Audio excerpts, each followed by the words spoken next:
very short introduction of Jaime. So, and he'll tell you more about his journey. But I met Jaime in August of this year during a convening of the U.S. Department of Labor. And when you meet him, you will see right away the energy that he puts forth and his commitment and his passion about this job. I think even if you don't pay him, he'll be as equally passionate because he just believes in this mission. So I hope you will be equally inspired by that. So Jaime, one of the things that is amazing about the program that he has been charged with is the fact that there's a lot of collaborations, and he'll tell you more about that. But without further ado, I'd like to introduce someone who is inspiring. This not just in the way he expresses himself, but also in his action. He was able to grow this organization or this AJC collaboration from 1 to 30 in Las Vegas. It's a powerful narrative. More than anything else, again, he's a great public servant, and I just want to acknowledge him. This program has been multi-awarded, particularly with the U.S. Department of Labor and so many other organizations. So someday there'll be a Hollywood true story movie. So Jaime Cruz, thank you very much. Am I good here? Yeah. Okay. All right. I'm going to try not to move because I know you have to be on camera there, right? Well, welcome to all of you who are here in person and those of you joining us online. I take with me, I haven't been in Hawaii for almost 10 years because I came last with my family when the kids were still little and they want to hang out with you still. But now they're funny because I came and said, Dad, can we go to Hawaii? Oh, now you want to hang out with us. But, you know, I remembered how beautiful this place is. As I was looking out this window just now, it reminds me of where I came from. Let me take 2 minutes to tell you where I come from because I wasn't born in Las Vegas, Nevada. I was born in Lima, Peru, just South America, by the ocean. And then just like here, the mountains come really quickly in Lima. You see the ocean, you look this way and it's the mountains. So this reminds me a lot of home. And one of the things I take from this trip back, and I wish you could can it, emulate it, replicate it, but it's not that easy. You guys have something really special here. I felt it today, and I felt it in the hotel with the amazing workers there, making beds, serving food, greeting you. And it's that Ohana spirit that you guys have here. It's so special. It's warm, it's real.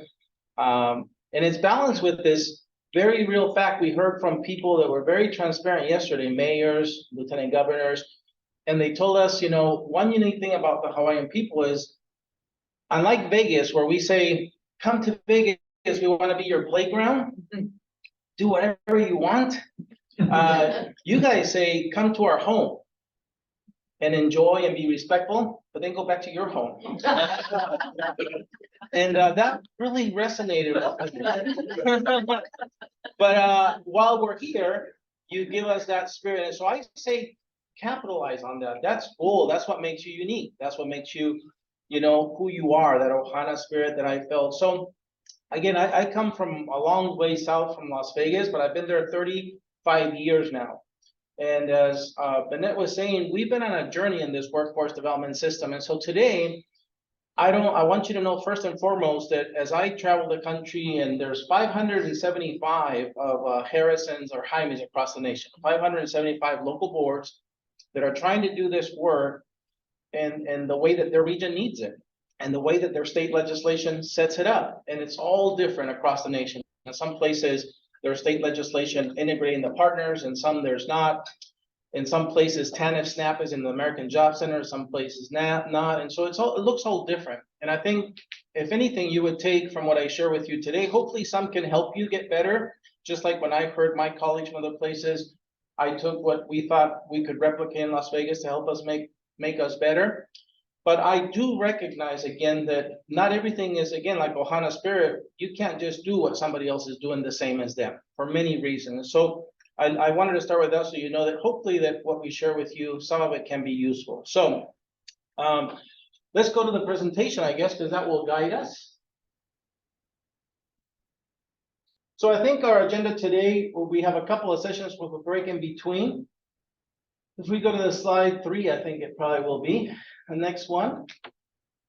Yep, I think the first thing that I've been asked to share with you is the journey about the American Job Centers. Bennett is accurate when she says 10 years ago in Las Vegas, there was one comprehensive center. As you all know, that's what we're minimally mandated by law to have, a comprehensive center where there's access or meaningful access to all the partners.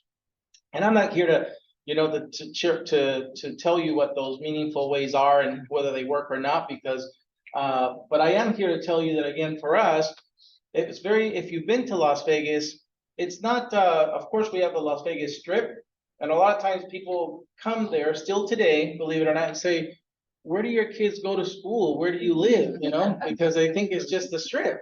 But if you look far enough, just like here, you see churches and schools and, you know, grocery stores. So, but we were right in the middle, and sometimes people had to travel.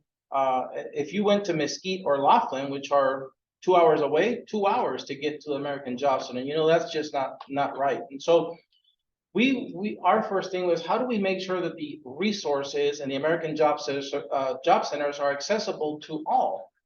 And one of the first things that we realized was that folks are in libraries. By the way, we started to look for these partners, and we went to the libraries. They said to us, it's funny that you asked, because a lot of our clients that come in, what they want is they want to help with job search, with resume writing, with access to supportive services. They want to know how to dress for success. And you guys are all nodding because you know that's what we do in an American Job Center.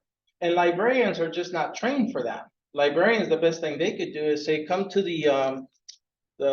their, what do you call that? Their resource center where they have computers and see, let's look for the nearest American Job Center. And so out of that came, why don't we put American Job Center resources in the libraries? And so we started with 2, the furthest ones I told you about, Mesquite and Laughlin.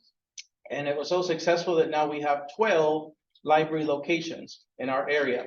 So think about that. Think about being only in one place, in a place as large as and when we say Las Vegas, we mean not just the city of Las Vegas, but the city of North Las Vegas, the city of Henderson, Boulder City, where Hoover Dam is. Clark County as a whole is 2.1 million people. And so one comprehensive center is not enough. And so that was the beginning of our journey. And then, of course, we said, where else are the people that are trying to get a job? Well, a lot of them are in a skill acquisition process. They're in the community colleges. So that gives us 3 more locations. So start to add up, right? I'm going to lose count in a second. From 12 to the one we had plus 12 is 13, plus 3 more is 16. Then we went, this one was the really, I would think, the catalyst of what happened in our area. As you know, we have 2 sets of customers. Of course, the participants, they are who are trying to transfer or transition from dependency on taxpayer systems, whether it be subsidized housing, welfare, unemployment, TANF, SNAP, WIC, on and on. We want to move them to self-sufficiency so they can support their families, buy a car, buy a home. And of course, we can't do that without a job, and you can't have a job without skills. And so that's hard work, right? And so, but on the other hand, who provides the job? Certainly government provides some, which I learned in Hawaii is almost 30%. 21%. Yeah, large Basic, but with a teachers, maybe 22%. Yes, so, okay, government provides some jobs, but there's 80 or 70% that's not government. And so the private sector is very important, and the employers are really important. Where do employers go to? As a matter of fact, I'm going to start to quiz you guys so you don't fall asleep on me. Where do employers go? As I'm starting to move, I'm sorry, I started to move. Where do employers go and actually pay money to belong somewhere? Who can tell me? A chamber of commerce, right? They actually willingly go and say, I like to belong to your chamber. I see value in that, because they advocate for them at the state level, federal level. They have services. And so we thought, why don't we partner with the Chamber of Commerce?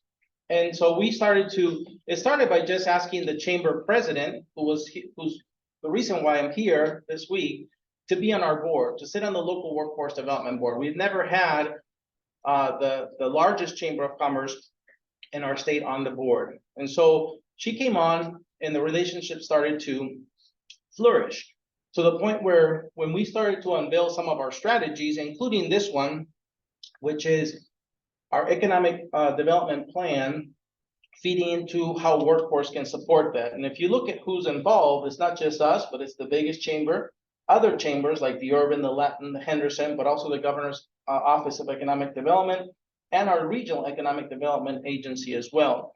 All of us working together to try to, again, bridge that equation I described about the demand for workers on the employer side and the supply of workers on our side. So somewhere in there, Mary Beth, my colleague, my friend, said, as she started to learn about American Job Centers and learn that her members were our clients and how we could bring value to her members at no cost to them, she said to me one day, you know those American Job Centers, we call them employee and be business hubs that you have in the libraries? She said, you know, I send my members there, but I've been thinking, wouldn't it be nice to have it at the chamber? What if I could just walk them down to, you know, an American Job Center? And of course, me, as a government person, I'm always trying to think, how can I say no, right? There must be a law or a policy or a TEGL or a tag or some kind of thing that says, no, you can't do that. But I couldn't find one. I actually started to think, the first thing I asked her was, oh, Mary Beth, you know, that's very kind of you, but we don't pay rent where we go. The libraries and the community college give us thousands of square feet of free space, no janitorial costs, no security costs, no free, which means that we can use that money to serve more people. And she says, I know, that's what I'm talking about, free. And so then I really started to get really excited because I thought in my head, I've met again, probably 200 of the 575 Harrisons and I's that are across the nation. And not one of them had told me they had an American Job Center and a Chamber of Commerce. And so, of course, that led to the first one. And it was in the middle of COVID. And our governor was there. And as Bennett said, we've been recognized now by DOL of saying that's exactly what we've been wanting for all these years for the business community to say yes to our publicly funded workforce development system and to find value in it. Not just to say we like it, but to show it with their actions by hosting us at no cost.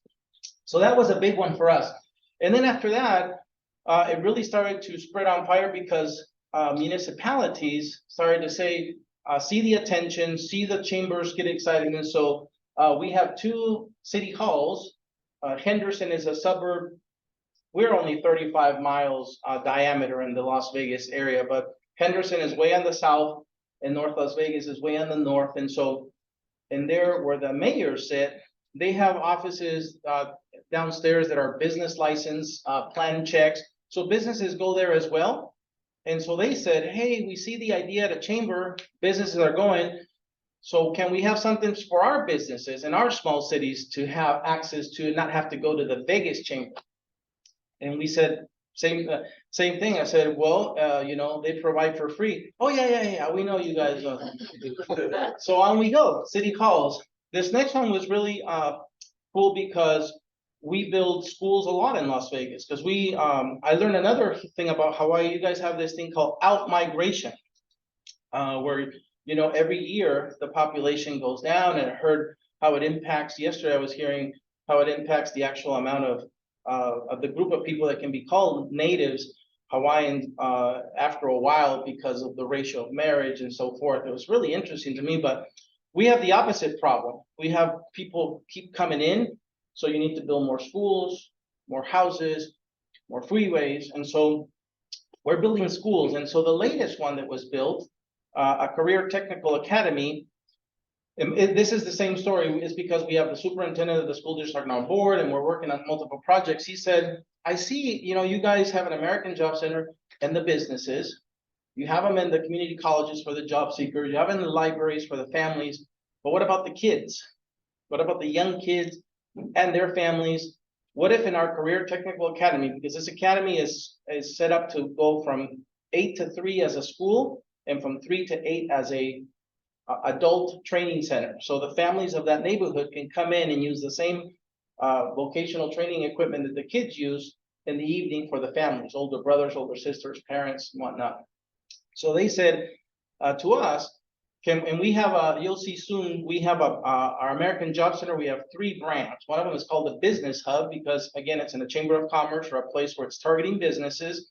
And it looks very different than the Career Hub, which is for job seekers. As you know, a lot of times in American Job Centers, you'll have a single parent who comes in with small children because they don't have childcare.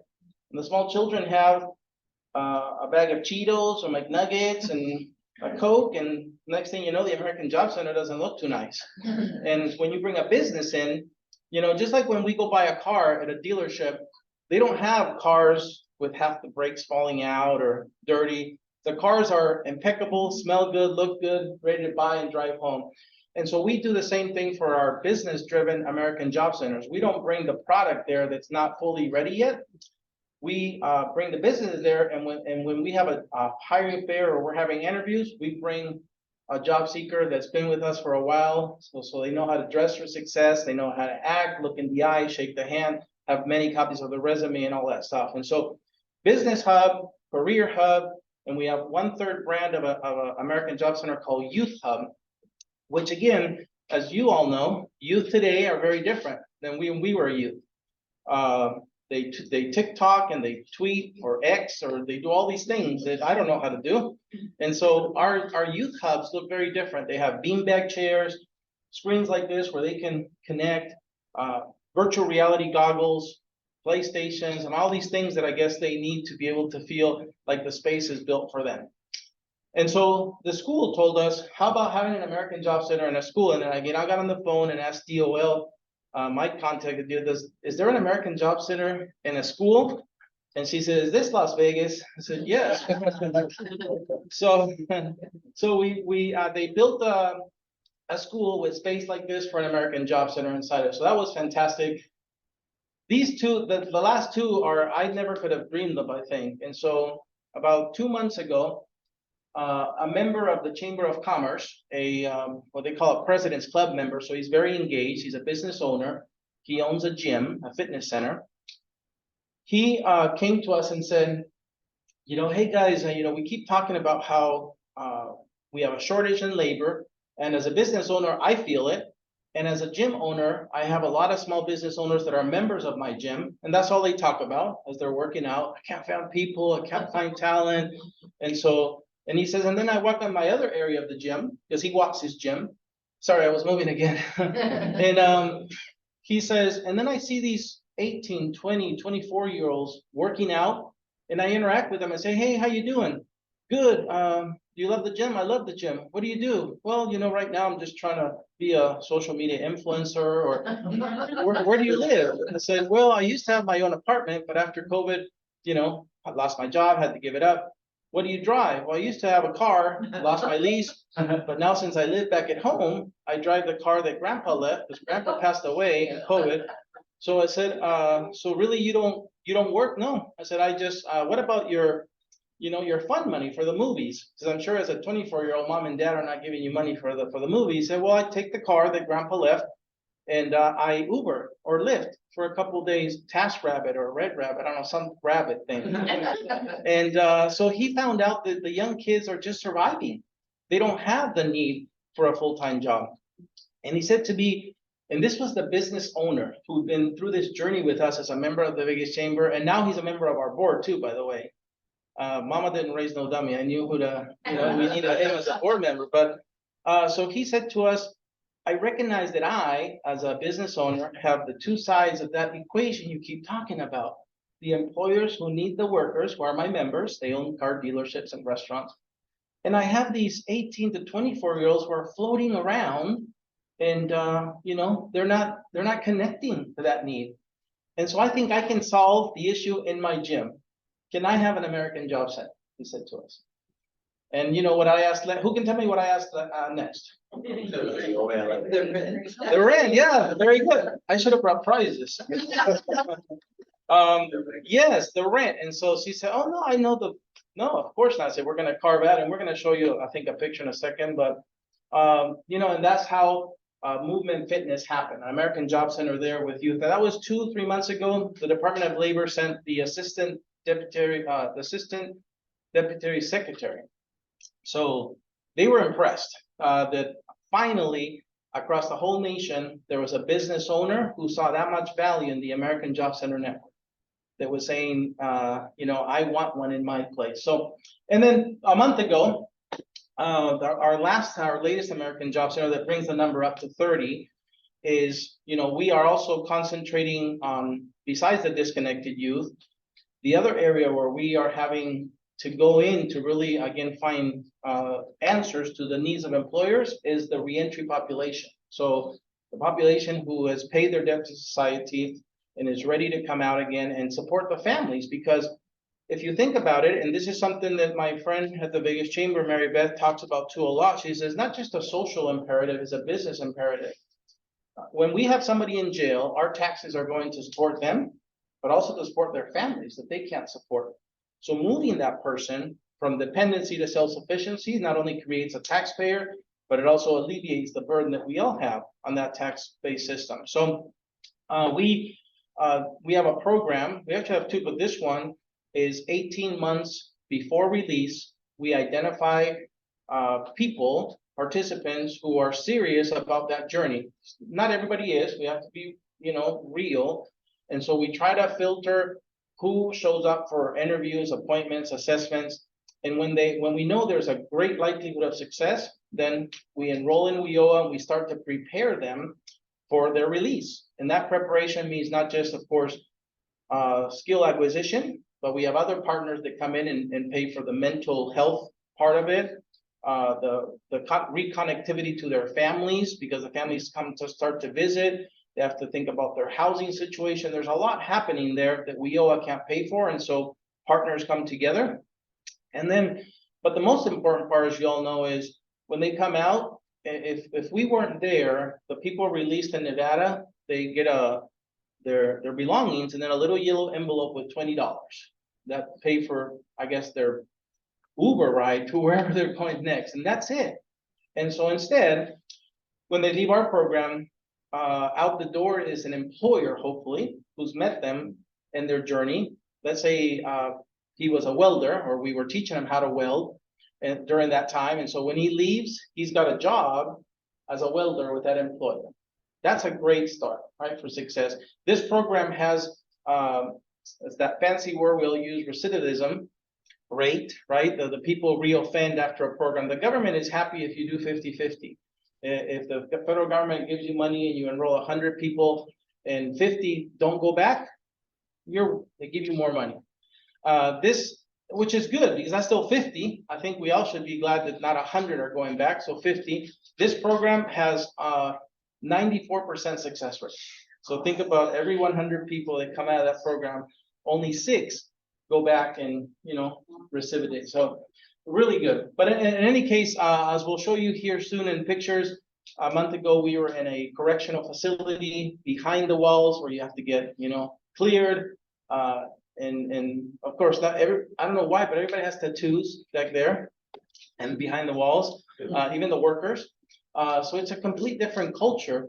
But the good news is now we have a presence there as well. So we're not only going in with a briefcase once a week, but we have a space like this where the participants can come in and get used to the American Job Center, meet the employers, and get ready for release. So let's go to our next, I can give you some visuals so far, have been, I guess, storytelling. These are the brands I've been telling you about: Business Hub, Career Hub, Youth Hub. They look very similar because we wanted that. We wanted the community or the state as a whole to know that when you see this employee and be thing, you're thinking about the public workforce development system. And we picked this up from, again, Texas does a good job at this, Florida does a good job at this.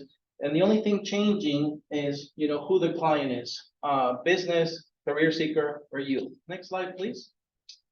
Again, we're really proud of this because we were the first chamber in the entire nation, or we have the first chamber. That's Mary Beth there in the front. She was the one organizing this trip. That's my chair and her chair in the back, inaugurating the very first business hub or American Job Center in the nation to be hosted by a Chamber of Commerce. Next slide, please.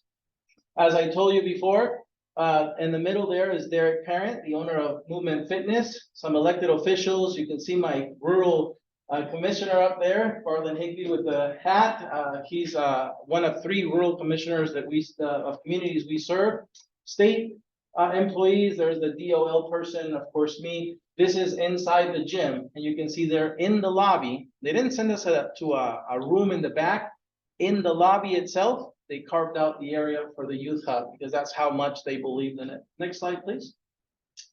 Again, as you've heard me say, the Career Technical Academy, when it was built, same thing. We were there for the ribbon cutting. There's my local elected officials consortium chair, councilwoman from the city of Las Vegas, Olivia Diaz, the superintendent, who's a member of our board, and other trustees from the Clark County School District.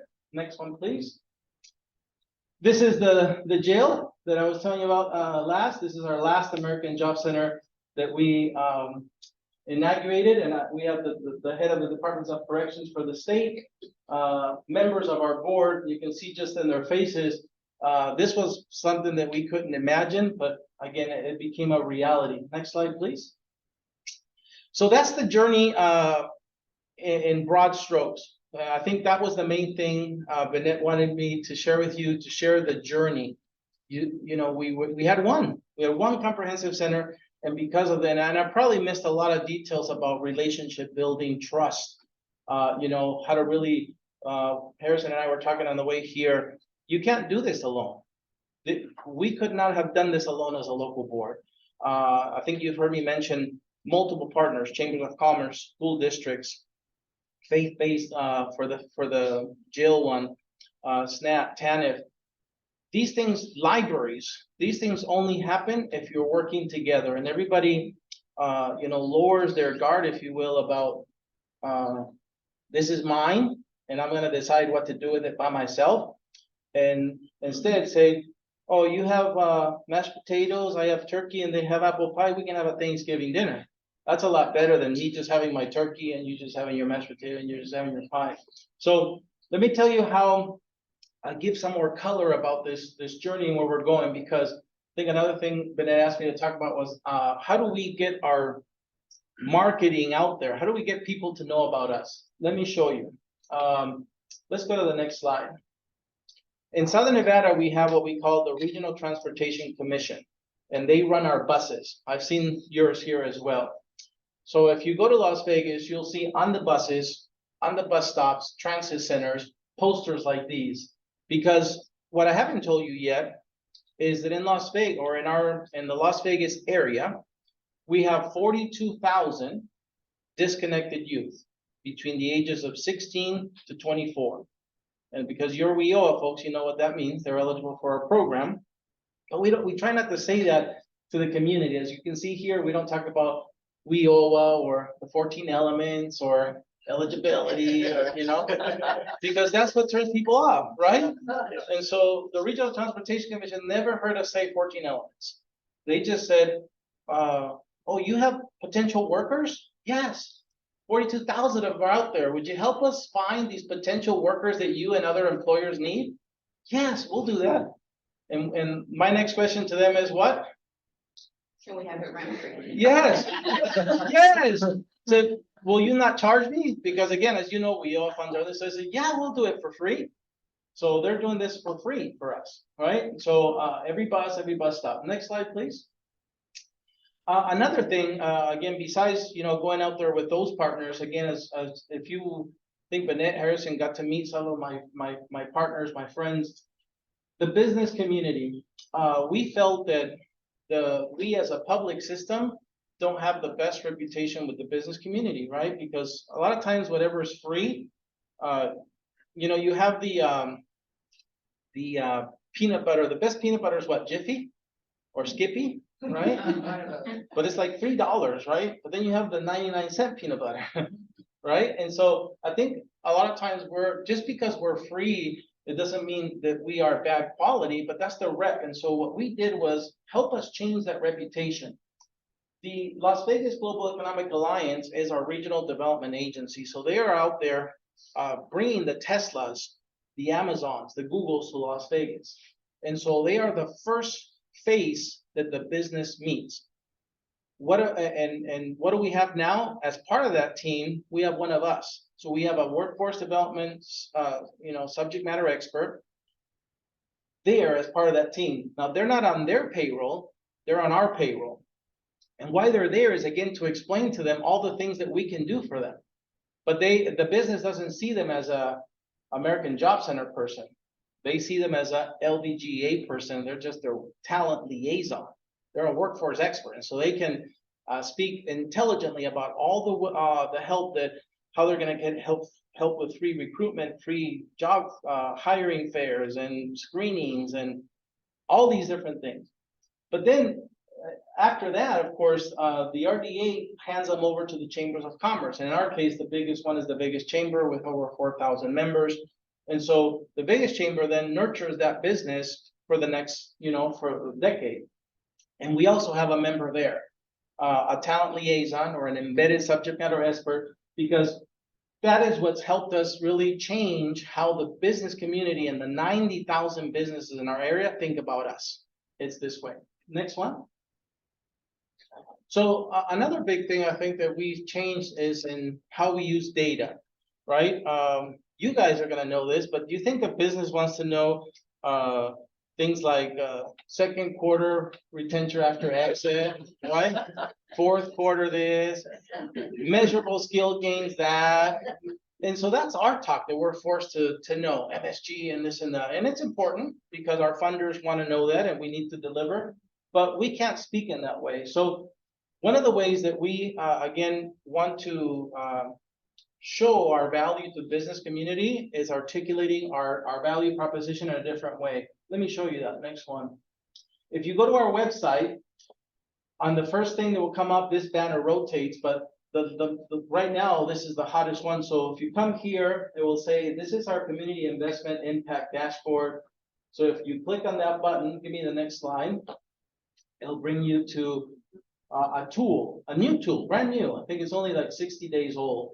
And so as you can see up there, there's a lot of filters, and we'll talk about those in a second. But this is the story, the 30-second story. In our area, as a board, just like the board that Harrison leads here, over the last 4 years, because we have 4-year RFP or procurement cycles, we invested roughly $80 million in the system. And this is only Title I. It's not Title II, III, IV. It's just what the board receives, Title I. And from those 80 million, you can spend some time here and look at how that's invested in classroom training, on-the-job training, supportive services, and so forth. But more importantly, really what we want you to know is that while a lot of people come into the American Job Center and just get job search help, resume help, as you know, those with higher barriers get enrolled in intensive services. That's Title I enrollment. Almost 13,000 get enrolled in Title I. And then, as you know, not everybody is successful, but we have of those people now, those almost 13,000, most of them are working and earning annualized wages of about 170 million a year. What does that mean? And of course, this is the stuff that I don't like to talk about, but it's important. But I like to say, when you invest $80 million and you get a return of now $170 million of wages that didn't exist before your investment, that means that in less than 6 months, you got your money back. Who of you would not want to put every penny you had towards something that in 6 months gave you that return? So for us, this has been a powerful thing, for our local elected officials to know.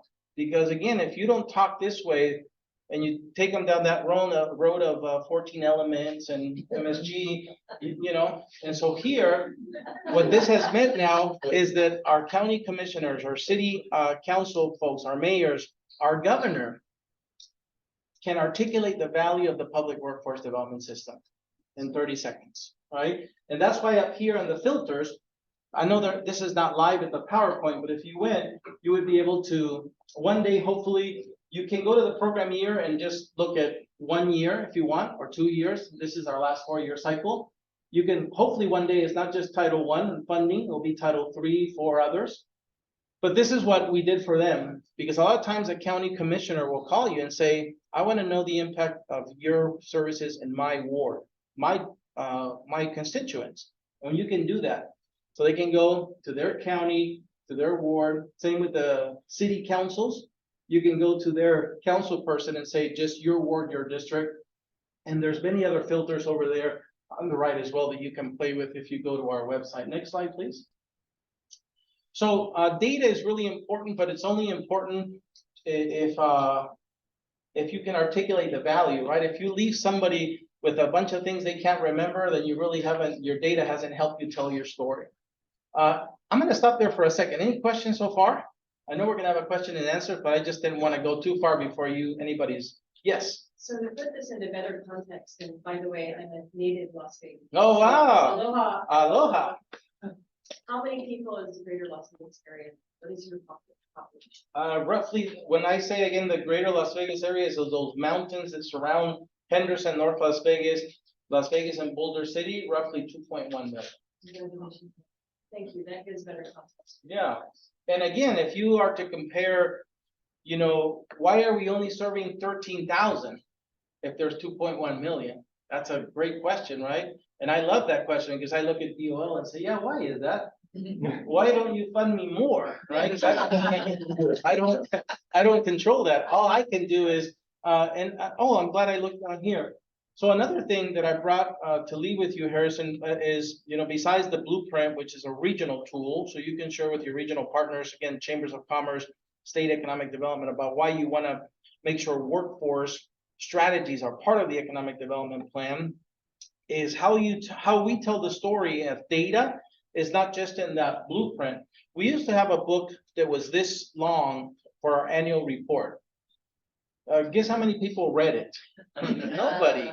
And so we got it down to just this little thing, 8 pages, of which 2 you never read, the cover and the back. So really it is 6 pages of the main things that are happening that year, celebrating awards, national awards, openings of partnerships, highlighting partners. So left you, this is our latest one that came out in January, 2023. Oh yeah, that's our latest one. Our next one will come up in January for 2023. But maybe that can help you, to see how we articulate our story. Yes, Bennett.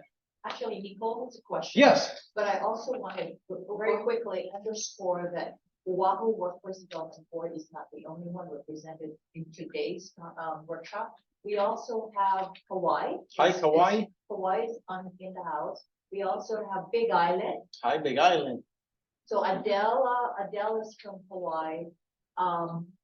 County of Hawaii is Sherry Ann Pacho, and I think Maui is also. Awesome. Well, again, I've only met Harrison so far, but any of you who, if I can be of any assistance, you guys know how to find me. Yeah, absolutely. Question, yes. Quick question. Have you run into, so you were really innovative with the chamber and the economic office that you mentioned. Did you run into any branding issues? So I know that DOL is very specific that they want the AJC brand logo on everything, but you've kind of taken that language and really humanized it for these businesses. Did you run into any issues with that? Just curious. Great question. No, because as you can tell, when the embedded person that the business doesn't know is on our payroll, I would say they're not a board employee, they're an American, they're an employee in the business hub employee. But we felt that again, when you don't at the first date, you don't tell that person your bad stuff, right? You put out your best stuff. And so we wanted, again, businesses, we found out, love the chamber and love these other guys. And their offices look a lot different than an American Job Center. And so that's our way in. So our person, looks and feels just like them. Their business card says they're with them, their email address, and they're in the room where it happens. As who likes Broadway? Anybody seen Hamilton? Yeah. So the room where it happens, right, where the sausage is made, they're in there talking to I don't even know who the businesses are because they have to sign a non-disclosure agreement, an NDA. This person, he says, I wish I could tell you who I met with today, right? This big company. They make, oh, no, I can't say that because you'll probably figure it out. And so, but they're in that room, they're giving confidential access to those employers that many of us don't.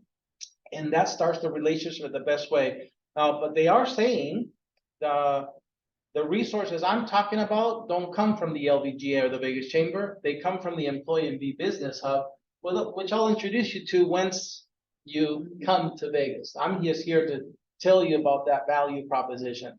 And so once the business comes, then everything starts to look Employee and Be Business Hub. The handover is, and so every piece of OJT contracts, every literature, every meeting is no longer happening under the envelope of the LVG and the chamber, but it's happening under the AJC envelope. Does that help? It does. All right, yep. Okay, I'm gonna move forward then. And so the next one was, I think I was asked to talk a little bit about building partnerships. And as you know, our system looks like this.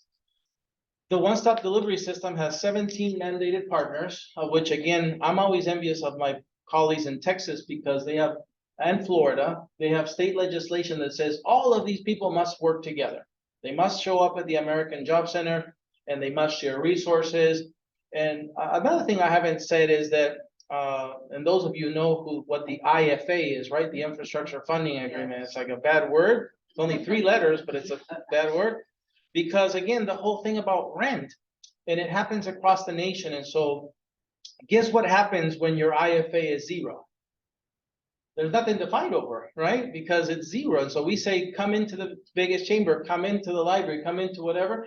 And so it's made us, without legislation forcing the integration, or forcing is a bad word, encouraging the integration, we have been able to move the needle. And I was telling Harrison on the way here, I don't think we're nowhere near success. I would say we're halfway there. So we went from, not having any cooperation to maybe halfway, and we still have all of this to travel. So I don't want you to think that we have arrived, but we have started to move the needle where more of these funding streams are now available in the American Job Centers, thanks to what I was telling you about. But it's important to, again, build trust with these partners. Yes. Would you kindly share with everybody how much money you've saved rent? Yeah. So because of those 30 locations that you've heard about, some in libraries, some in schools, some in chambers of commerce, we are not paying, roughly based on the market calculation, in Vegas or in the metropolitan area, over $1 million now. Over $1 million it would cost us if we had to pay rent for those places. So guess how many small businesses, job seekers you can serve for $1 million. And so that's one of the things that has caught DOL's attention, because if $1 million could be saved in Las Vegas, can you imagine how much can be saved across the country? So, but I have enough trouble, keeping that together. I don't know about you, the rest of the nation. Can you go back once, please? I want to make sure I don't miss child. Oh, okay. So, one of the things that I learned in Texas, is that besides the WIOA funds, which you just saw, child care assistant is not one of the 17 mandated partners in WIOA. But Texas was smart because they said, we're going to make it. So their state legislation said, besides the 17 that are bundled into the WIOA system, we want to take child care assistance funds and put those in the American Job Centers. Does that make sense? I mean, do you think there's workers that need child care help? Yes, right? And so that was brilliant.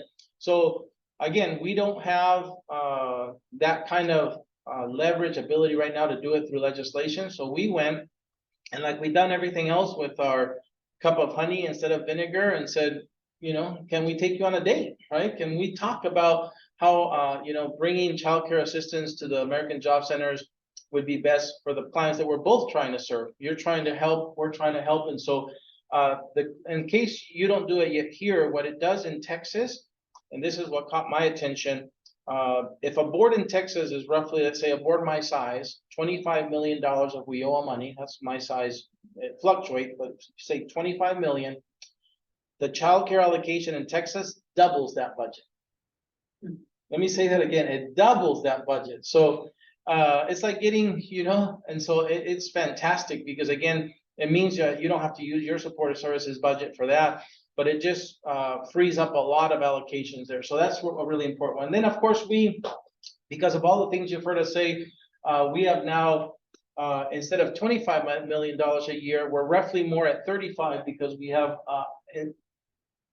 besides the formula funding for WIOA, we get additional federal, state, county, and city discretionary funds. So these are not WIOA funds. These are funds that they give us for specific things. In this case, from the federal government, where we have the community project funding.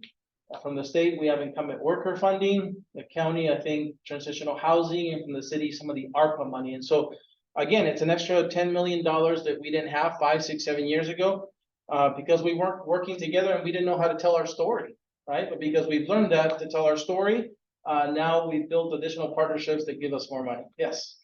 I wanted to throw in one more flag to Texas. I started in the AJC in Texas. And what they've also done is they actually provide childcare services on site in their American Job Center, which significantly increases the access and the usability for. their Absolutely. clients. Yeah. I don't know how it's funded, but. Yeah, no, and it's, like I need more reasons to be jealous of Texas, but yes. I give you, I'll follow up. Yeah, no, I love that. That we're trying to, again, just like, again, hopefully you heard me say that at the beginning, we're trying to learn also from Texas, from you, how we can get better. We know that we don't have it all figured out. So anytime, I see an opportunity, I would say, how can I do that better? Let's go to the next slide, please. Next one. Are we on time here? What is oh no, we might be a little late. So let me rush through this so we can take our break. These are, I know you don't know them, but these are our two US senators. Senator Catherine Cortez Master, Senator Jackie Rosen, Congresswoman Susie Lee, again, Mary Beth, my partner from the Vegas Chamber. And they're the ones bringing us funding. I don't know if it's happened to you, but it's a great day, again, after all these things, telling your story, when a congressperson calls you and says, can you use an additional $800,000?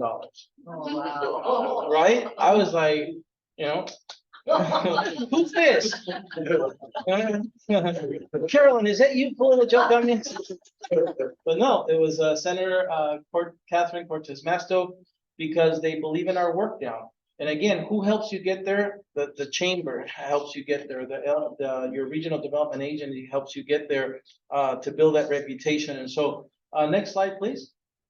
So I think here, give me the next slide, please.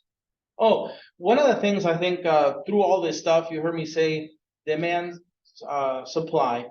I would leave you with one of the things we've done that has really helped us is, again, this trying to be a system that's driven by the needs of our employers. And I know that's sensitive in places because a lot of times I hear, well, aren't we a system that serves participants? We are.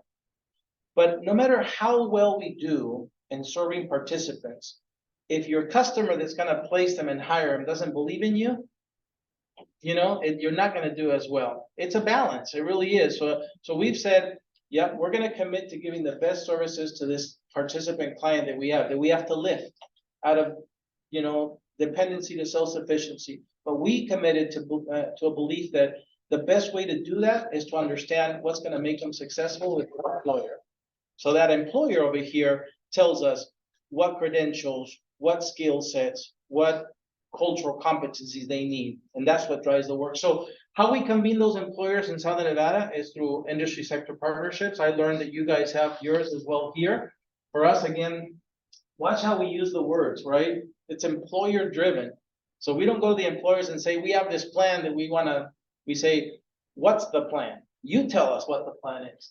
And then we're going to find the community members to support it, the school district, the K-12, community college, vocational training. But again, for us, it's about aligning our pipeline to meet your needs, employers. So you're driving the system. So we have about 180 employers engaged right now, 50 collective actions. What does that mean? As you know, if we ask each one of the 180, what do you need? What do you need? We'd have 180 things to do. So instead we try to find opportunities for collective action. So we're working on 50 things right now, and we've convened them 13 times since we launched almost a year and a half ago. I like to say, yesterday somebody said acta non verba, and it was a Hawaiian guest. They were on the, what was his name? Were you guys still there? He had a boot. Oh, that's Moonby. Okay, yeah, yeah. Former mayor. Yes. So he said, acta non verba, which means, and he lost his thought, and I know exactly what it means because in my wall in my office, it says it right there. It's Latin for actions, not words. And that's been how I believe, and in life, I teach my kids that you can tell somebody you love them, and that's important to say it.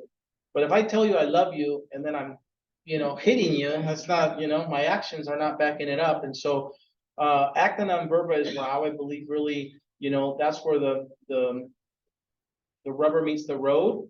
And so to me, one of the most important ways to say, Jaime, how can you demonstrate that employers are engaged, right? And really believe in it. This is one example. We have an employer, a manufacturer, is called Sunshine Minting, and they make coins. Believe it or not, some countries, they make their currency. You know how we have the US Mint making ours? They make currency for other countries. And when you go to their factory, there's people with machine guns in front of it. And I didn't know why until you walk in, because there's pallets of gold in their factory, pallets of gold and silver and things. And so anyway, this employer made this beautiful, you can come and see it later if you want, I'll leave it here, beautiful silver bar that commemorates the launch of this. And it just says, you know, Southern Nevada's industry sector partnerships established in 2022. And they did it because he said to us, until now, whenever I've been convened by government, I haven't felt heard. And I felt that the promises were empty. It was all verba, verba, verba. And he said, this is the first time I feel heard and I see actions behind the words. And so he said, I want to celebrate that. And so he made, I can't remember how many, but each employer has these, each employee has these. And it's, again, just a small token to say an employer, right? Just like an employer that hosts an American Job Center, an employer says, I want to commemorate and celebrate this thing that government is creating, an industry sector partnership. Well, obviously we can't pay this for WIOA, right? So it's, I was like, yes, I said, do it. And so anyway, I'll leave it so you guys can come look at it. Let's see, what else do we have here? Is there, just photos from some of the convenings. This one was, I believe this one was the manufacturing at the community college. Next one. I missed one of these 2 days ago because I was here in Hawaii, but every quarter we have a student showcase. What does that mean?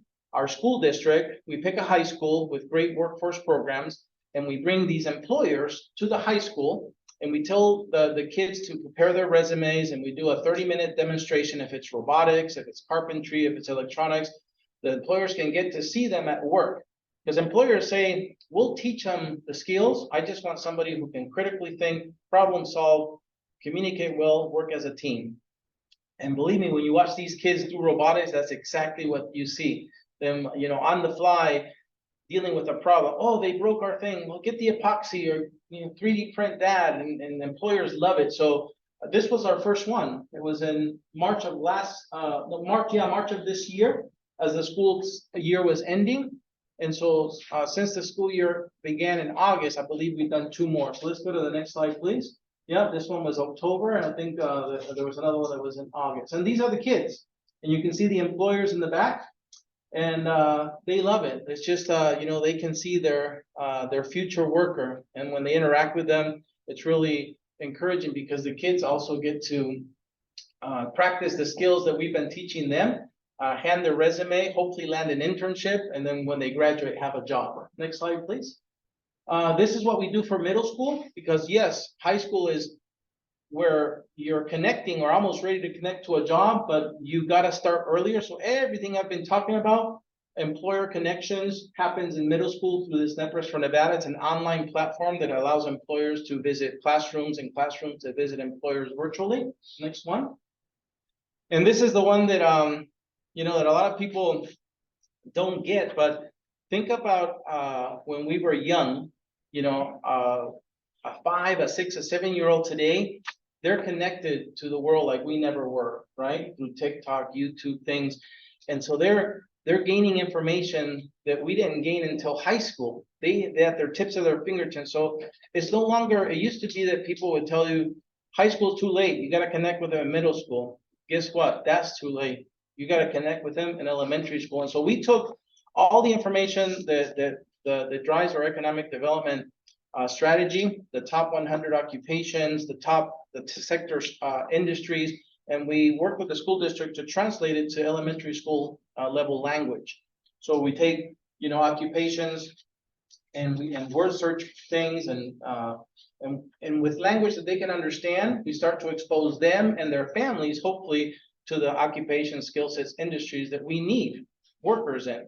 And so that conversation is happening at a much earlier age. And this was rolled out again to every elementary school in our valley. Next slide, please. Here you see a picture of the superintendent over there on the right-hand side. We're visiting, this is our mayor pro tem from North Las Vegas, Councilman Scott Black. Next slide, please. This is our mayor from Henderson, Michelle Romero, visiting the very classroom where she went to 5th grade. It was amazing. So we went to this classroom. She was a little emotional because she's looking at the wall, say, I was here when I was a 10-year-old, also doing these activities. Next slide, please. So I'll stop there. I think we're about 10 minutes late, but before our break, any questions? We're gonna come back and do some more stuff, but be glad to answer any questions you might have so far. No? Okay, well, let's take a break then, huh? Come back in, just tell them what. Oh, I think we were supposed to break at 10:45 and come back at 11, but it's 11:05 now, so how about we come back in 10 minutes? Sure. Okay, yeah, okay, All right, guys, awesome. thank you. 11:15.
All right, so let's go to our next slide, I guess.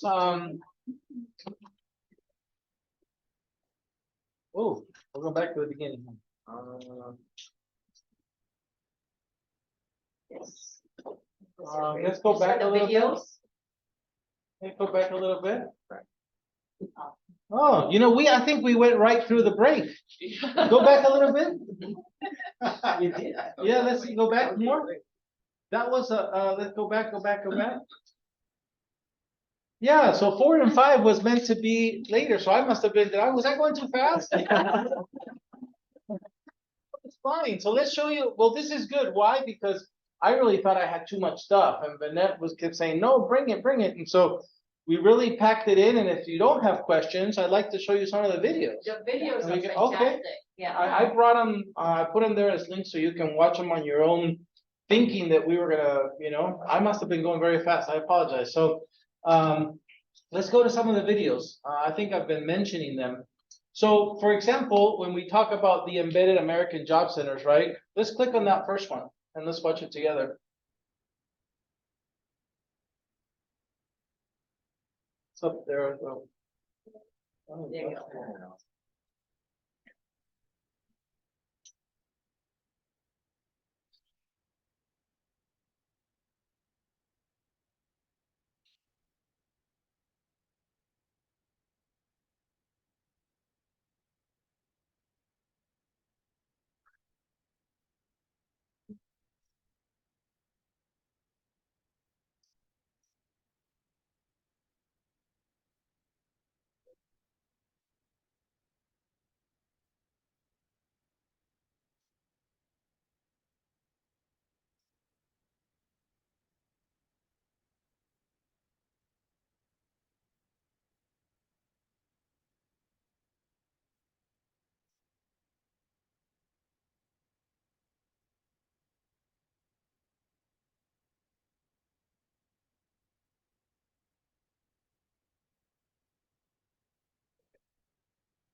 Hi, I'm Mary Beth Seawald, President and CEO of the Vegas Chamber.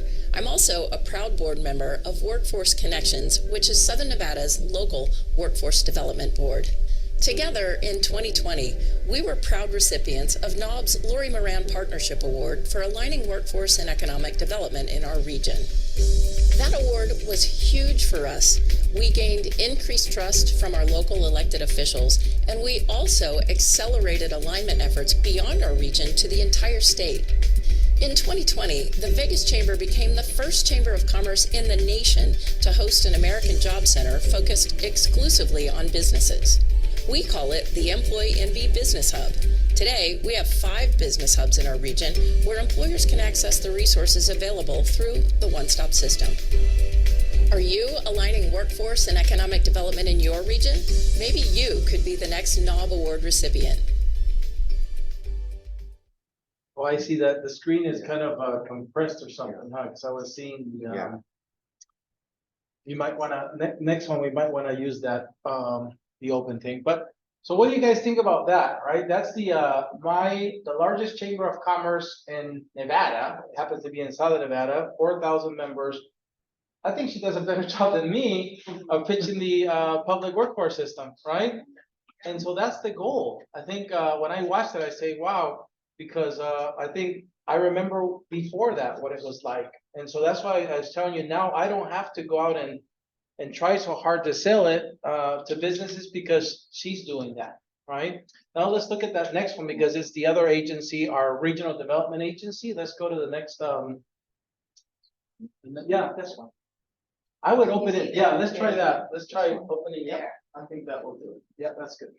Hi, I'm Tina Quigley, President and CEO of the Las Vegas Global Economic Alliance and a proud board member of Workforce.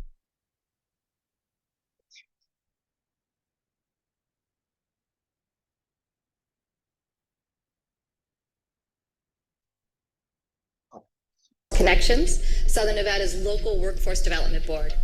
In 2020, Workforce Connections and the Vegas Chamber received NOB's Lori Moran Partnership Award for aligning workforce and economic development in our region. That award was a game changer for Southern Nevada. It helped us build greater trust with our business community and exponentially grow our alignment efforts beyond our region to the entire state. Since then, we've released Southern Nevada's 2022 Workforce Blueprint and launched 7 industry sector partnerships, one for each of our target industries. In our region, we have 5 American Job Centers focused exclusively on businesses where employers can access the resources available through the one-stop system. Are you aligning workforce and economic development in your region? Maybe you could be the next NOB Award recipient. I don't watch this video often, but when I do, I'm like, I feel lucky again, you know, because they have these partners that really believe in you and what you do, and that want to, again, with their voice, come out and put themselves in the community, in their, you know, in front of their employers and speak for us. You can have no better thing, right? That's what I mean by partnership. So, any questions there before I show you another one? Yes. If you save on rent when you have these partnerships, what is the savings, or is there other savings with staffing?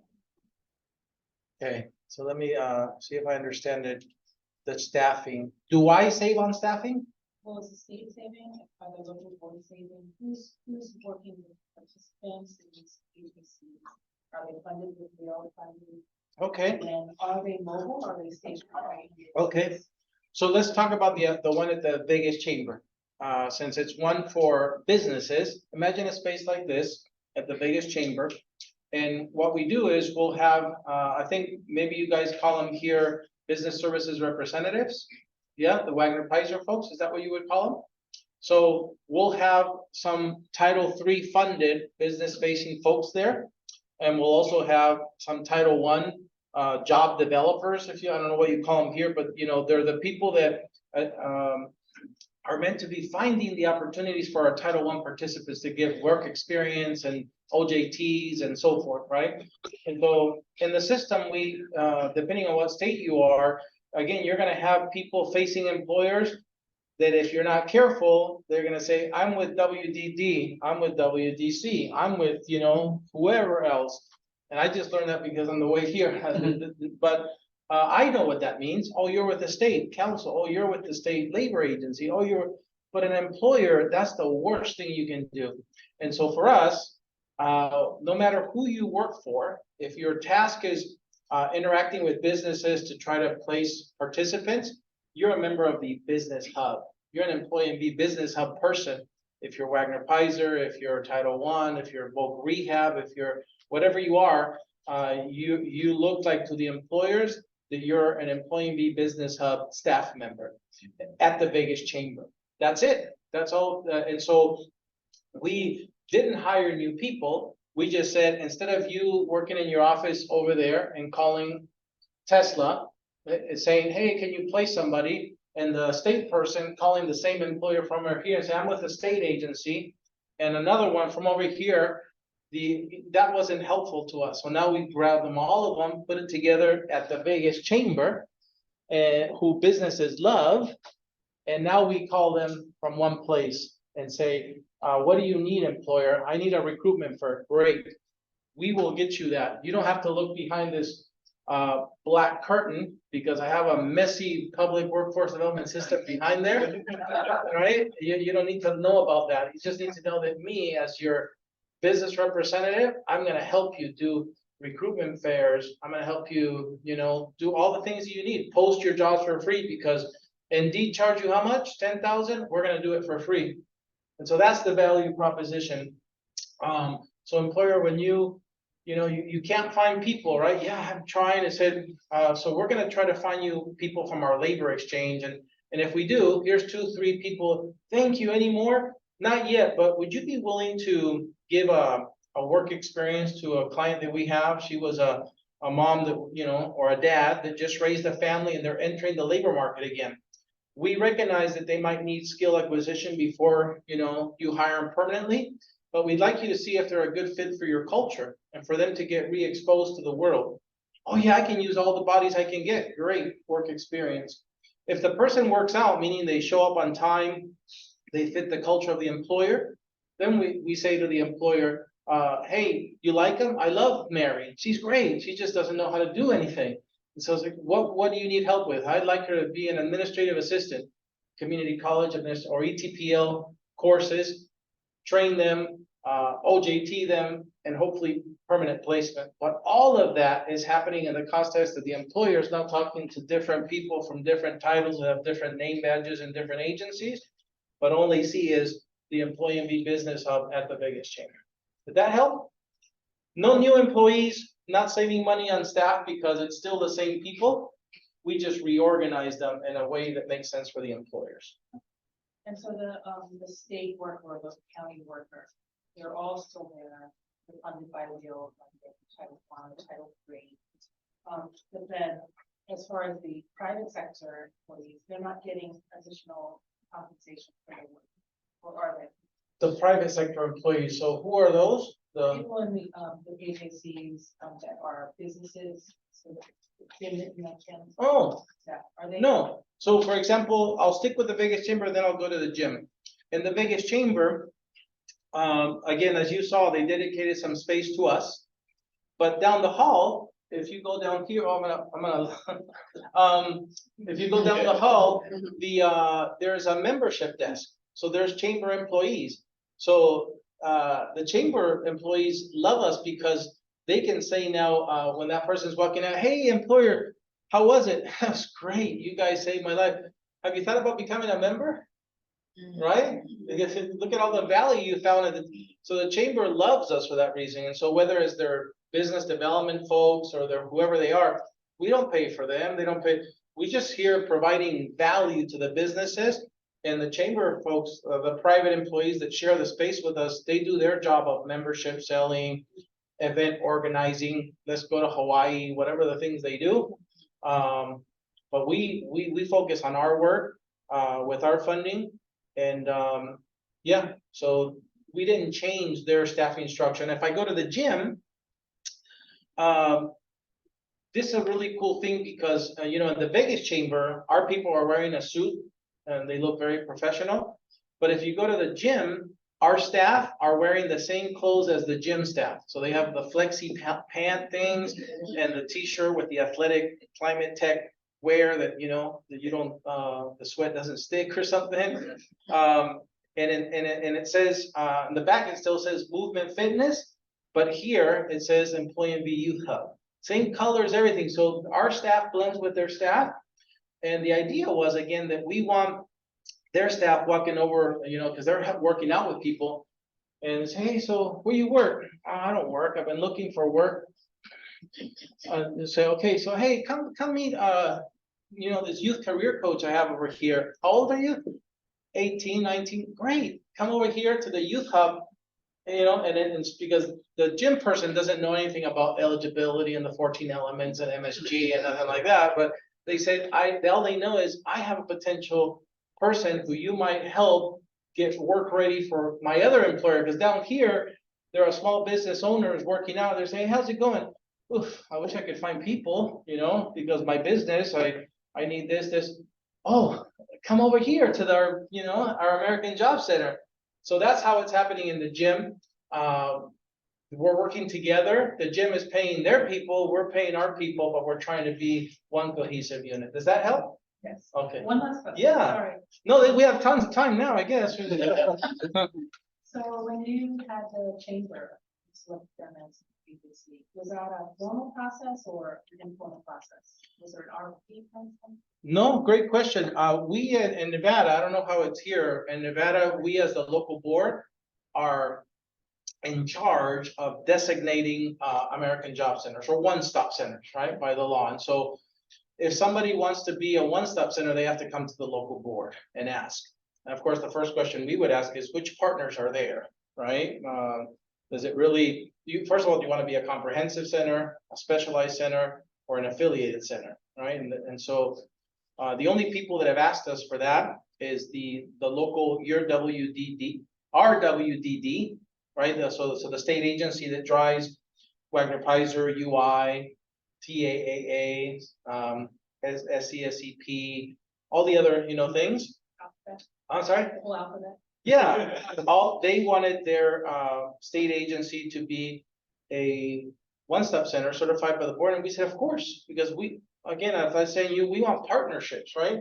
The only thing we asked, is yes, let's make it a career hub with a brand. But can you make room for Title I? As a matter of fact, more than that, we would like Title I to be in there, and then that Title I seat that we left open, we want you to take a Wagner Pizer person and put them here in this title. So driving, all we're trying to do is drive integration instead of separation, right? So instead of all the Wagner Pizer people being here in one building, and again, calling that same client, and all the Title I being over here, we're trying to drive that mix. Did that answer the questions? Okay. I think in Hawaii, it may be a little more complicated since you have some requirements for procurement. Oh, gotcha. Yeah, for us, the procurement is not so much the designation of a one-stop center. For us, the procurement is about which contractor you give the contract to staff that center. In other words, you can see, we control the locations, because I've met in places, counterparts of Harrison and I, where they procure an operator for a center, and then that operator or provider of services enters into a lease, right? And so now they control the lease of the one-stop center, and they hire the staff. So the board, if they're doing a bad job, if you will, they can't just say, off you go, because it's their lease. It's all, I can't bring another provider in here. So we in Nevada have taken the stance that we need to have more say about where we put a one-stop center, who we have in the one-stop center, because at the end of the day, it's the board's responsibility. But I know it's different everywhere else. Good question. Yes. Another video? Yeah. You'd like to see another video? Okay, so again, I think examples of the American Job Center. I think we've seen enough of the chamber. Let's go down a little bit. Back up, I guess.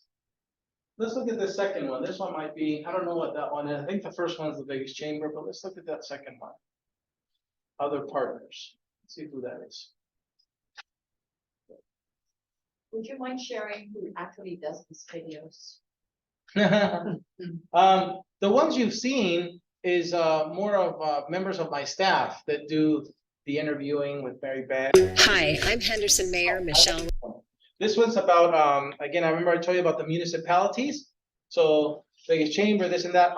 She's one of my bosses, Michelle. And so as the mayor, she said, again, can you come to City Hall? And of course, I didn't have to ask her if it's free because she already knew. But I said, yes, we can. So to answer Bennett, in this case, it was one of my staffers that went with a little DJI, what do they call it, lapel mic, and mic'd her up and did this stuff. But in others, you'll see later, I learned how to do some of the animated videos, which we'll show you in a second. But let's hear Michelle. Romero. Looking for workers? Want to grow your business? As a business owner, do you wear many hats? Are you short of time and resources? The Employee NV Business Hub can help you. Our recruitment, hiring, training, and retention services help ensure you have the right workers for your business. And best of all, while we do this, we can add tens of thousands of dollars to your bottom line. Hey, Mayor, you know I can do that. Yeah. So again, for me, thank you for inviting me, because I'm kind of like forget about all this stuff until I start to hear it. But it's really satisfying to hear that I'm not the one that has to be out there, It's these local elected officials who believe in the system, who can say to a business, you want to save a bunch of money? Use our free, our publicly funded system. They'll go use Indeed or Monster. And so this is great. But again, we did this in North Las Vegas as well. You can find those videos on our website, but let's go to the next ones. I think Bennett wants to see the stuff that I do. I'm kind of, yeah, I'm kind of a little, so industry sector partnerships. Let's look at one of those. I think that's important. I think I've told you that's the thing we're most proud of, this, the fact that employers really believe in these industry sector partnerships. Let's see what this one's about. Oh yeah, I think you'll like this.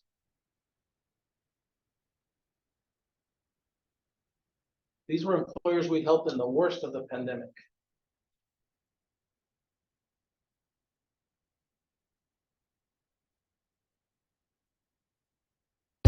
We are,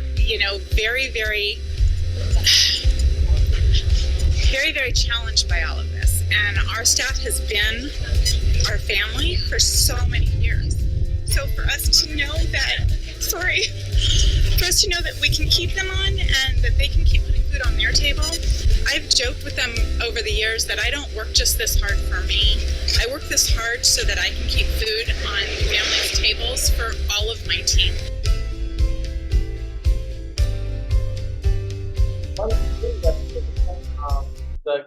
The COVID pandemic gave us a chance that we didn't have before either, to act and gain some employers' trust that before wouldn't have trusted us.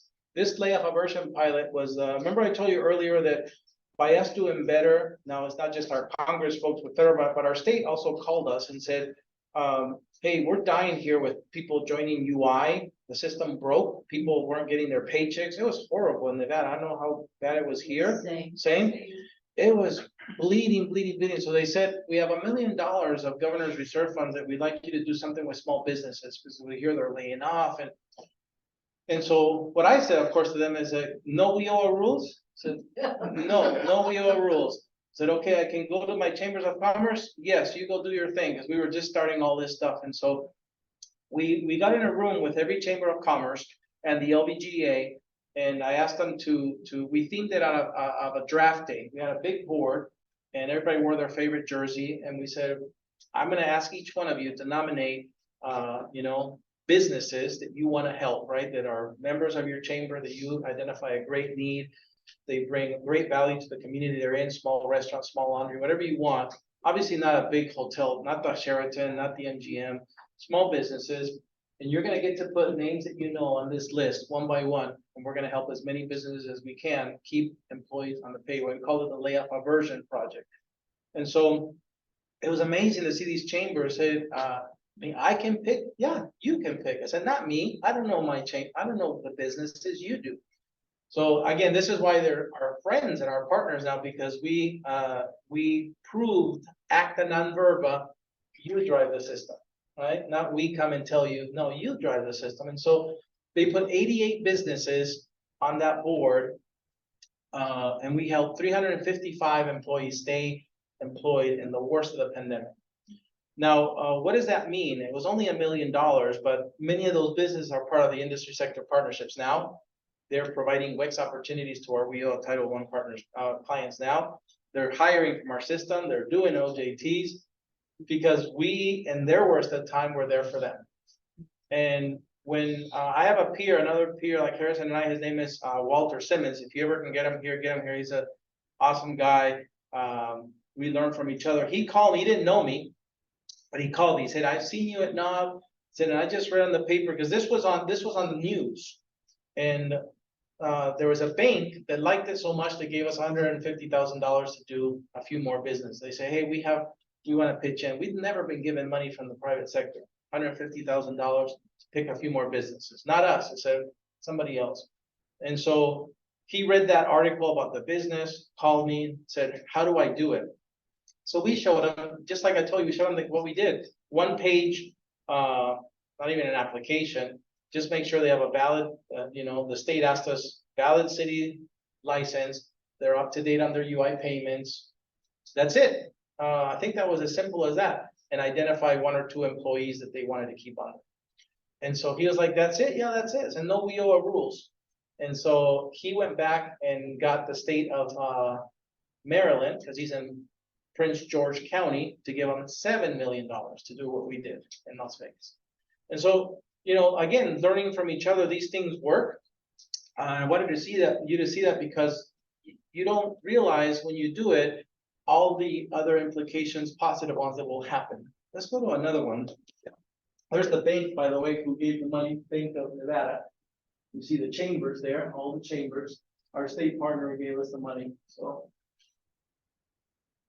Hey, Jaime, Yes, in terms of your sponsors, how's the gaming industry participating? Are they just individual casinos or businesses in the casino industry or at all? How does that work? I work for, for what used to be, Mirage Resorts, which was owned by Steve Wynn in the nineties when we were talking about, and it later became MGM Mirage when it merged with MGM in 2000 and now it's called Mirage, MGM Resorts. Worked 20 years for them. And, I was a vice president of engineering because I'm a mechanical engineer in case any of you have noticed really when I went to in Peru as a young man, I wanted to be a mechanical engineer. And so I don't know how I ended up in workforce development, but, in the hotels, my job was to make sure that the hotels ran perfectly, right? So the boiler systems, chiller systems, lighting systems, that was my job. And then I got promoted to a corporate role where my job became not just make sure all the facilities are working, but let's also lower our carbon footprint, which that's the nice thing we said, but what that meant was let's lower our cost of what we pay in electricity, gas, water, so that our profit can grow and our EBITDA can grow. But that was my role. And so I say all that to say that unfortunately back then I found very little value in government. Right? And this is why I try so hard to change what government acts like.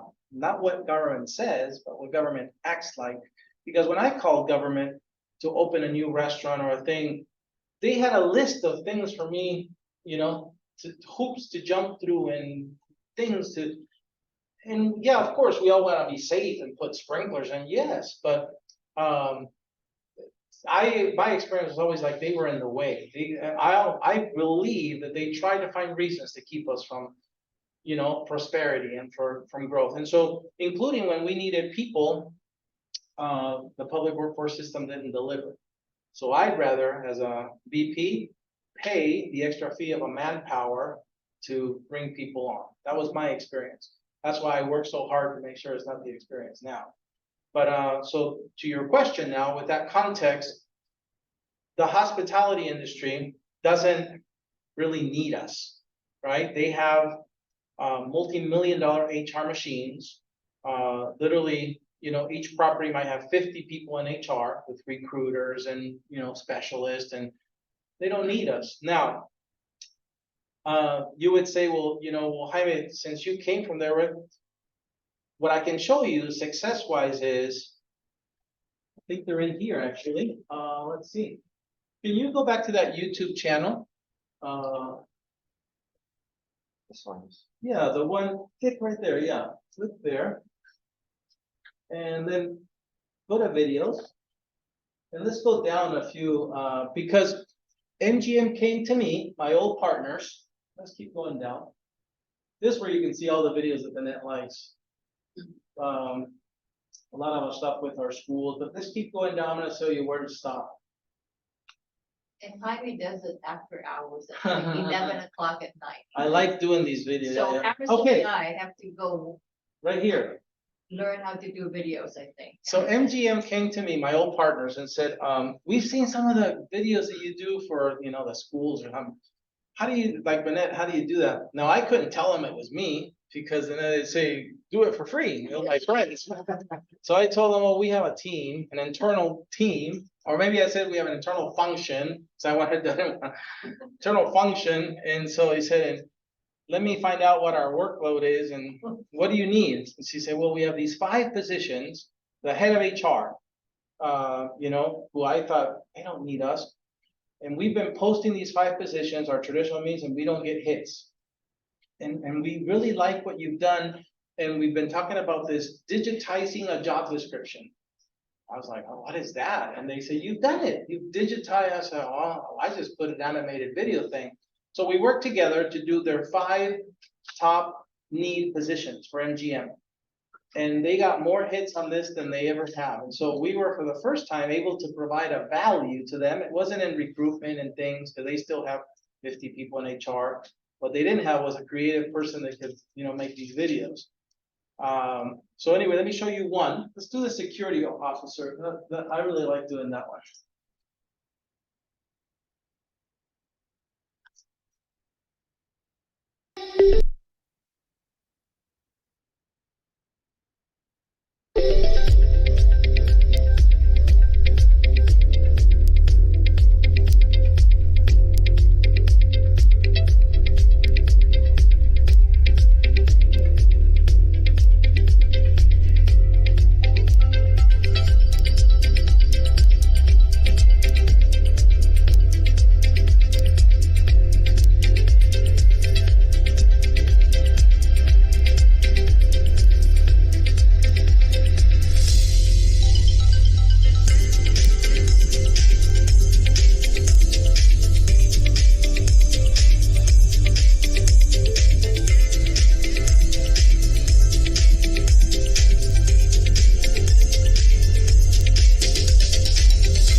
Before we went to Employee B as a brand, but if you notice there, what we did, what Looking to hire medical staff.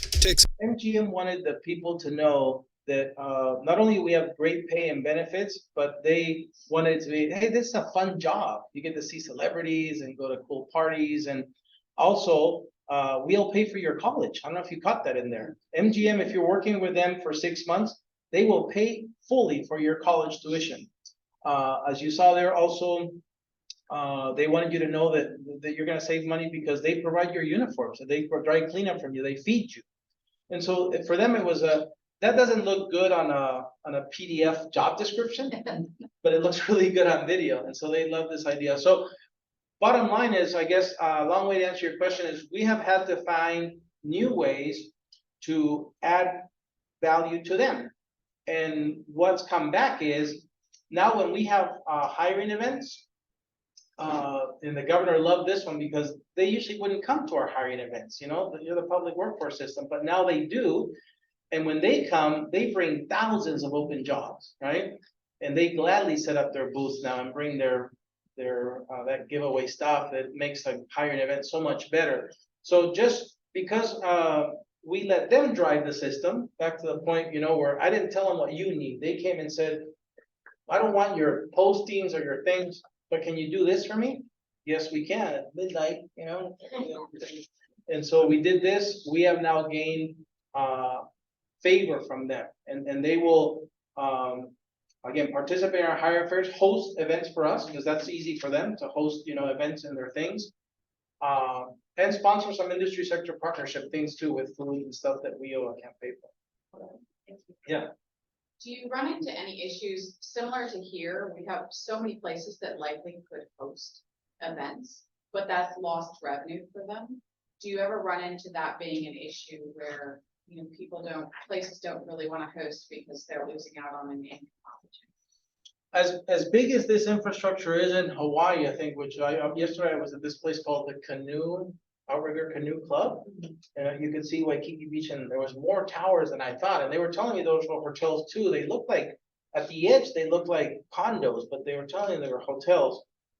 But even with that, Las Vegas dwarfs that, right? We have the largest room capacity, convention capacity. We compete with cities like, I think, Chicago, Dallas, or there's only a handful of cities that can accommodate what we can, which is part of our strength, I think. And so, no, the answer is we haven't, as busy as Vegas is, because we no longer have what they call the shoulder season.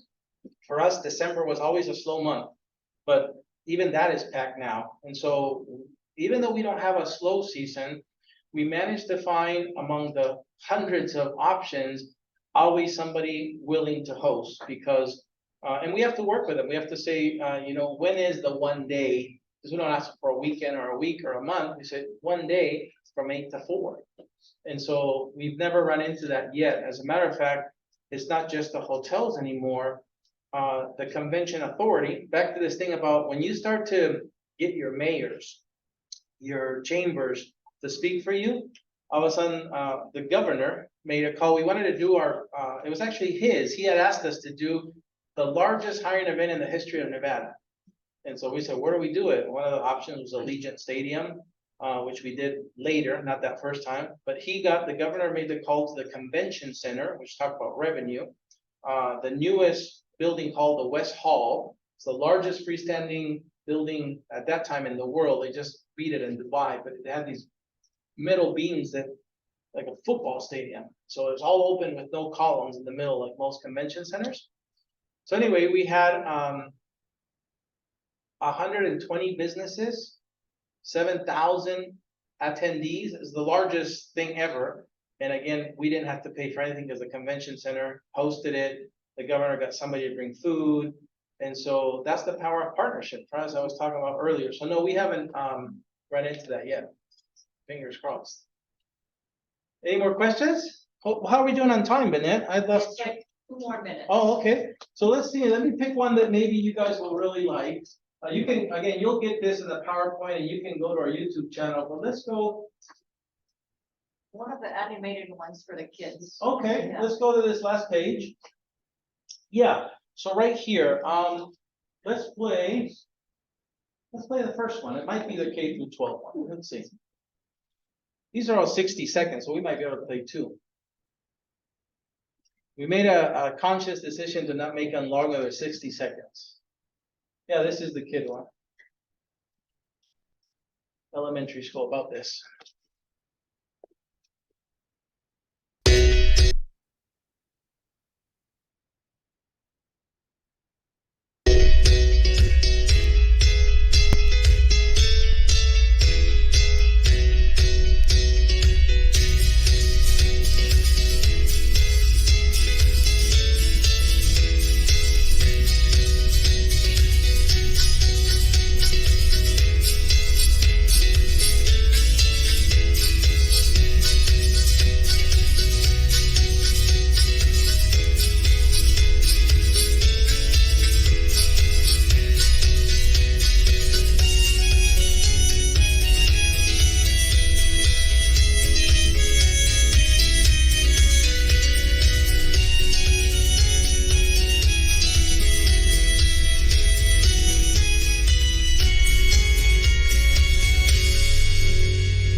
Let's look at the next one. And again, this happens, the CCSD is the Clark County School District, 5th largest in the nation, 320,000 kids, 40,000 teachers. It's a big ship and very hard to maneuver. But once you gain their trust, right, they build an American Job Center for you. That's the bottom line, right? Let's do this last, oh, you got it already. Was that the last one over here?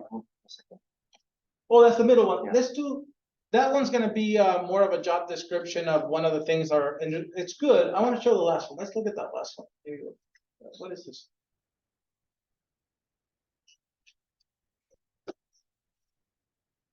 Yeah.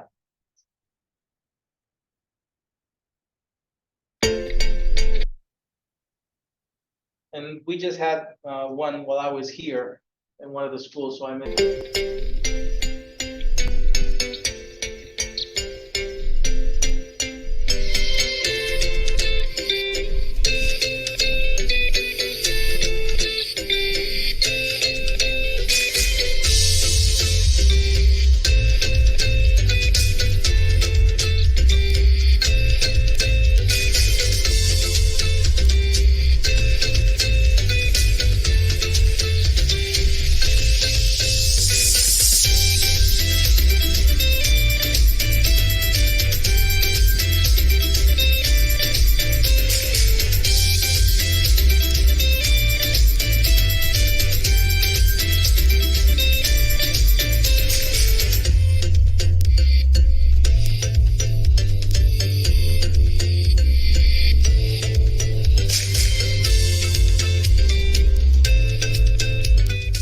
So that was our first one, and you can see how we were trying to hit and this goes to businesses, right? And so again, you think about what's your target audience. In that case, it was the employers that kept telling us can't find workers. And so we're like, well, meet your next employees, these young people who haven't graduated yet and have these tremendous skills. We want you to not look at it through a PDF, job description or resume. We want you to come and see these kids, fixing things and getting things to work and working together in teams and competing. And so it's been a tremendous success because the employers actually like those better than regular job fairs. Because in job fairs, they're behind the table. People come to them and talk. In these cases, we flipped it where we set up the students and the employers get to walk around and say, hey, Tom, nice to meet you. Tell me, hey, Mary. And so the employers really like this meeting or showcasing the skills of the students. So I hope, again, you have plenty of videos there to watch. Bennett, Harrison know how to get a hold of me. I think the chamber folks yesterday, we were hearing that there's already plans of coming back. That everybody's enjoyed the interaction with their peers in economic development, and in this case, workforce. So if we can be of any assistance to you guys, we will be. And I can't wait to come back to get more Ohana, experience here in lovely Hawaii. Thank you. Aren't you glad you came? Yeah.